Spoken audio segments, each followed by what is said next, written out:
Hello students, in this video we will solve some important problems. So let's go. এই প্রবলেমটা বেশ মজার, দেখো তো, মন দিয়ে পড়ে নাও এটা। If a vector A be perpendicular to two non-collinear vectors B and C, non-collinear vectors means B vector and C vector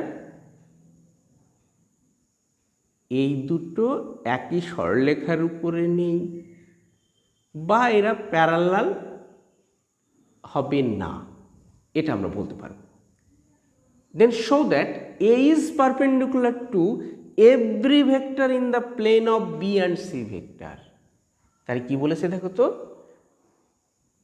দেওয়া আছে কি A ভেক্টর পারপেন্ডিকুলার দুটো নন কোলিনিয়ার ভেক্টরস বি এবং সি এর সঙ্গে। তাহলে বি সি ভেক্টর যে প্লেনে অবস্থিত হবে এ ভেক্টর সেই প্লেনের উপর লম্ব হবে, এটা প্রমাণ করতে হবে। বিষয়টা একটু জিওমেট্রিক্যালি আমরা এটা বোঝার চেষ্টা করি। চলো যাই জিওমেট্রিক্যালি বুঝে নিই। Now let us take two vectors along two lines. Suppose these lines A vector acts this line and B vector acts along this line. এই যে দুটো ভেক্টর আমরা নিচ্ছি, যেহেতু এরা নন কোলিনিয়ার তাই এরা একটা প্লেনে থাকবে। প্লেনে থাকবে কেন? দেখো, দুটো সরলরেখা একটা প্লেনে থাকবেই এটা বলতে পারবো না থ্রি ডাইমেনশনে, কিন্তু দুটো ভেক্টর থাকবে এটা বলবো। কেন বলো তো? তার কারণ ভেক্টর যদি সাপোজ এইরকম করে থাকে, আমরা এই ভেক্টর আর এই দুটো ভেক্টরকে আমরা দুটোই বা কোনো একটাকে আমরা ক্রমশ আমরা তাদের ডিরেকশন চেঞ্জ না করে মুভ করাতে পারি, এই অধিকার আমাদের আছে। তাহলে অ্যাকচুয়ালি যে দুটো ভেক্টর দেওয়া আছে সেই দুটো ভেক্টর তাহলে এরকম হয়ে গেল কি না? দেখো তো, এই দেখো দেখো এরকমভাবে নিলাম, এটা নিতে পারবোই। যদি না দেওয়া থাকে আমি এরকমই নিতে পারবো। খুব মজার। দেখো, এই ভেক্টরটা এবং এই ভেক্টরটা তাহলে একটা প্লেনে অবস্থিত হলো। সেই প্লেনের উপরে যত ভেক্টরস আছে সমস্ত ভেক্টরসকে এই দুটোর কম্বিনেশন আকারে প্রকাশ করতে পারবো। তাই এই ভেক্টরটা কি? বি ভেক্টর, আর এই ভেক্টরটা কি? C vector. তাহলে বি ভেক্টর এবং সি ভেক্টর দিয়ে ওই প্লেনের উপর অবস্থিত, এরা যে প্লেনে রয়েছে সেই প্লেনের উপর অবস্থিত প্রতিটি ভেক্টরকে এই দুটোর মাধ্যমে প্রকাশ করতে পারবো, এবং সেই এক্সপ্রেশনটা এরকম হবে। এই ভেক্টরের সঙ্গে একটা স্কেলার গুণ করব, তাহলে স্কেলার এম নিলাম, হ্যাঁ, তাহলে এটা এম বি ভেক্টর হয়ে গেল। আর এইটার জন্য একটা স্কেলার এন নিলাম, তাহলে এটা এন সি ভেক্টর হয়ে গেল। তাহলে M B vector N C vector, তার যোগফল, সেটাই নতুন ভেক্টর আমরা পাবো যেটা ওই প্লেনে অবস্থিত। তেমনি ওই প্লেনে যে কোনো ভেক্টরকে M B plus N C এইরকম আকারে আমরা লিখতে পারবো। আশা করি বিষয়টা বুঝতে পারছো। এবার লক্ষ্য করে দেখো, এইটা এই প্লেনে রয়েছে, তো তুমি এরকম করে ভাবো না, এটা যেন তোমার মেঝেটাকে যদি হরাইজন্টাল ভাবো, তাহলে হরাইজন্টাল প্লেনের প্যারালাল প্লেনস আমি পেলাম। তাহলে এই একটা ভেক্টর লক্ষ্য করে দেখো তো, দেখতে পাচ্ছ? আশা করি দেখতে পাচ্ছ সবাই।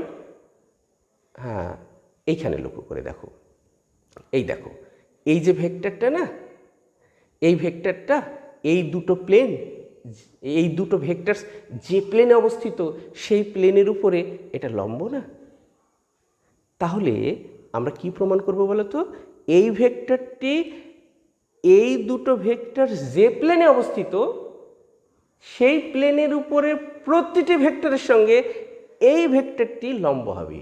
মিন্স সি ভেক্টরটি লম্ব কার সঙ্গে? M B vector plus N C ভেক্টরের সঙ্গে।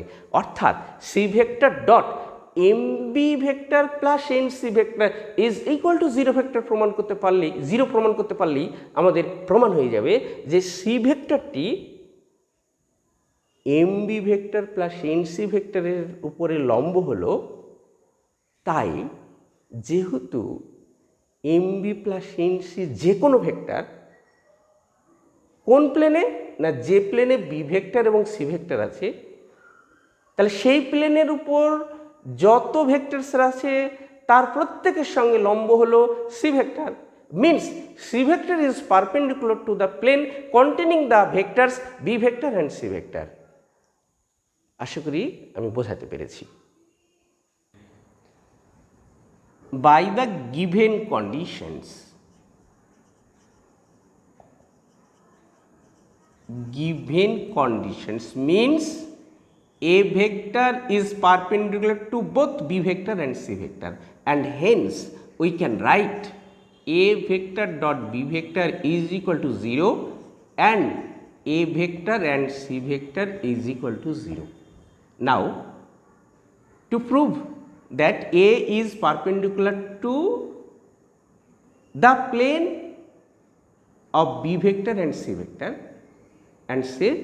and hence let us assume that D be any vector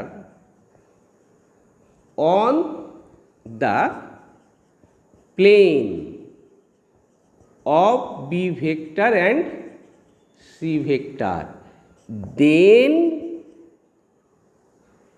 there exist two scalars such m and n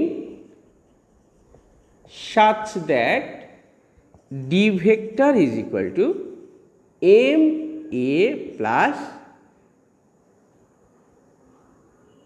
m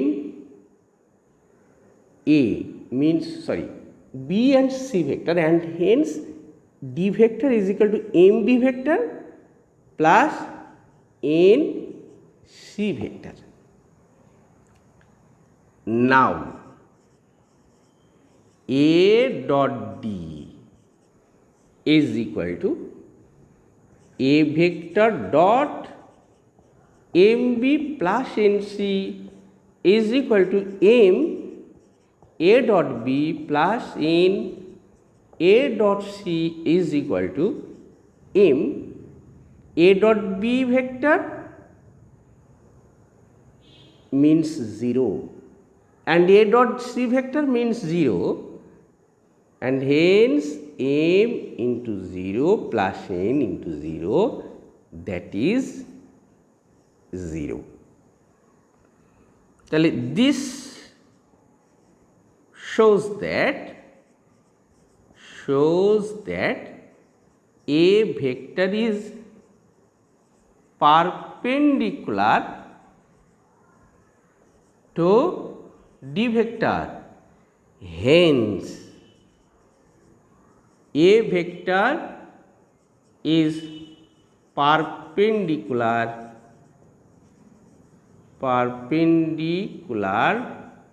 to every vector in the plane of b vector and c vector.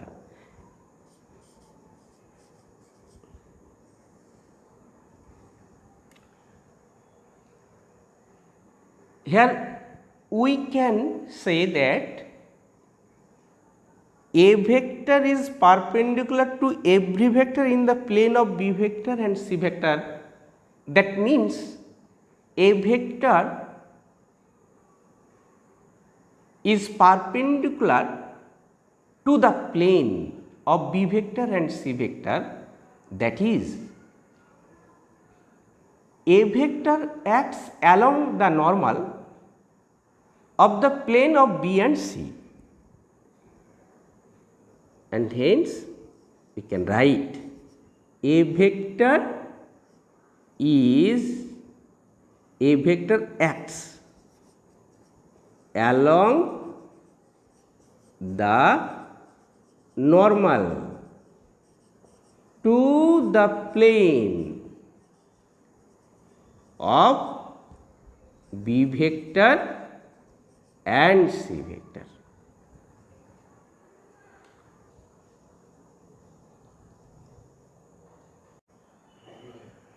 দেখো অঙ্কটা সমাধান করাটা ভীষণ সহজ। Geometrically বিষয়টা ভাবলে আমাদের এই প্রবলেমটা আরও ভালো লাগবে। দেখো তো প্রবলেমটা কি বলেছে, ফাইন্ড এ ইউনিট ভেক্টর নির্ণয় করব parallel to the XI plain and perpendicular to the vector. এটা তাহলে এক্সআই প্লেনের প্যারালাল এবং এই ভেক্টরের সঙ্গে লম্বভাবে অবস্থান করবে এমন ইউনিট ভেক্টর বের করব। আমরা জিওমেট্রিক্যালি বিষয়টা আগে বোঝার চেষ্টা করি।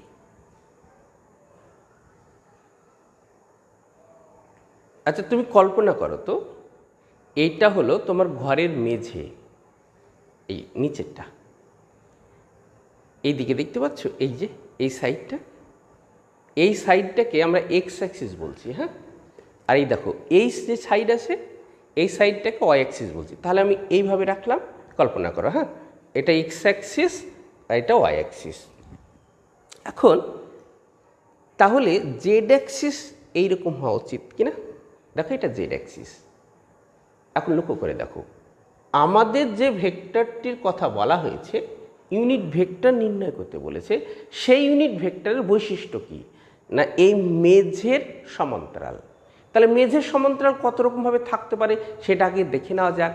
সাপোজ এই মেঝের সমান্তরাল কিভাবে থাকতে পারে, এই দেখো এইরকম হাইটে থাকতে পারে, দিয়ে চতুর্দিকে এটা ঘুরতে পারে, এর বিভিন্ন অবস্থান যেভাবেই তুমি রাখো না কেন মেঝের সমান্তরাল হলো।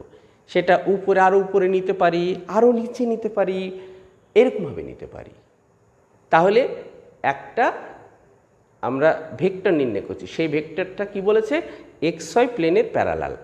আর একটা গুরুত্বপূর্ণ, শুধু যদি এইটুকু বলে তাহলে দেখো এই আমরা যে ভেক্টরটি নির্ণয় করব সেই ভেক্টরটি নির্দিষ্ট হলো না। তাহলে সেই জন্য নির্দিষ্ট করার জন্য আরও একটি শর্ত দিয়েছি, সেই শর্তটা লক্ষ্য করো তো। আচ্ছা এইখানে তুমি কল্পনা করো, হ্যাঁ এটা এক্স অ্যাক্সিস, এটা ওয়াই অ্যাক্সিস। আমার বোঝানোর সুবিধার জন্য আমি এটা রেখে দিলাম। এখন দেখো এই যে ভেক্টরটি দেখছো, এই ভেক্টরটি হলো আমার এই প্রবলেমে যে ভেক্টরটি দেওয়া আছে, constant vector 4i cap -3j cap plus k cap, এটা হলো সেই ভেক্টর। এখন লক্ষ্য করে দেখো মেঝের সমান্তরাল আমরা নিয়েছিলাম এক্সওয়াই প্লেন, তাহলে এক্সওয়াই প্লেনের সমান্তরাল আমরা এরকম প্রচুর ভেক্টরস পাবো। তো লক্ষ্য করে দেখো যদি ভেক্টরটা এরকম থাকে, তাহলে আমি যদি এইরকমভাবে এক্সওয়াই প্লেনের সমান্তরাল ভেক্টরস নিই, এইরকম দেখো এইরকম আমরা সমান্তরাল ভেক্টরস পাবো। তো এই ভেক্টরটির সঙ্গে এই ভেক্টর কি লম্ব হলো এখানে? না। তাহলে আমি এই ভেক্টরটিকে আমরা সমান্তরালভাবে এইটাকে নিয়ে যাব, এক্সওয়াই সমান্তরাল যেন হয়।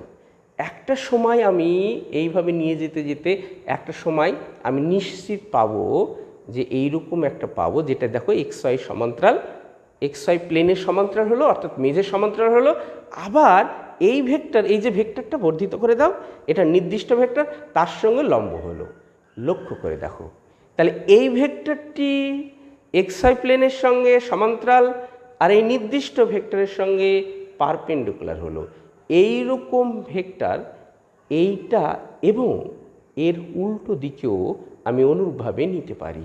আশা করি বোঝাতে পেরেছি। তাহলে যে ইউনিট ভেক্টর আমরা পাবো, যেটা নির্ণয় করতে বলেছি, সেই সংখ্যা একটা নয়, দুটো হবে। সমাধান করা ভীষণ সহজ। চলো সমাধানে চলে যাই। তাহলে XY প্লেনের প্যারালাল আর এই ভেক্টরের সঙ্গে পারপেন্ডিকুলার। তো লক্ষ্য করে দেখো, XY প্লেনের সঙ্গে প্যারালাল ভেক্টর মিনস সেই ভেক্টরটি তাহলে নিশ্চিত জেড অ্যাক্সিসের সঙ্গে পারপেন্ডিকুলার, আর জেড অ্যাক্সিসের দিকে কে ক্যাপ ইউনিট ভেক্টর আছে। সেই কারণে আমি যে ভেক্টর নির্ণয় করব সেই ইউনিট ভেক্টরের direction perpendicular to the vector and K cap. তাই দুটো ভেক্টরের সঙ্গে লম্বভাবে অবস্থান করছে বলে alpha vector is equal to 4i cap minus 3j cap plus K cap cross K cap. এটা মানে কি গো, আলফা ভেক্টরটি এর সঙ্গে লম্ব, এর সঙ্গে লম্ব। এখন এই আলফা ভেক্টরের কে আমরা ইউনিট করব, তাহলে তার আগে আমরা হিসেবটা একটু দেখে নিই। Alpha vector is equal to 4i cap cross K cap minus 3j cap cross K cap, আর কে ক্যাপ ক্রস কে ক্যাপ তো জিরো ভেক্টর হয়ে গেল। তাহলে 4 আমরা জানি সাইক্লিক অর্ডারে, তাই না? i j কে ক্যাপ, দেখো তো অর্ডারটা এরকমই তো, এইভাবে। তাহলে আয়ের সঙ্গে কে ক্যাপ করছি, তাহলে কি হবে গো, এখানে মাইনাস 4j ক্যাপ হলো।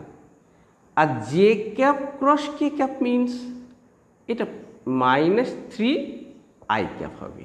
তাহলে ইউনিট ভেক্টর করতে হবে। তাহলে therefore the required unit vector is either, একটা বের করতে বলেছে, তাই minus 4j cap minus 3i cap by root over, unit তৈরি করে নিচ্ছে, তাহলে 16 প্লাস 9, আর এর আগে এইটা হবে, এবার এটা প্লাস মাইনাস দুটো চিহ্ন, তাই 4j cap plus 3i cap by 16 plus 9, that is, হিসেব করো, তাহলে minus 1/5 3i cap plus 4j cap either or, তাহলে পেলাম 1/5 3i cap plus 4j cap. তাহলে এখানে দ্যাট ইজ আইদার কথাটি যুক্ত করে দিই। সমাধানটা ভীষণ সহজ, কিন্তু এইটা জিওমেট্রিক্যালি বিষয়গুলো খুব ভালো করে বুঝতে হবে।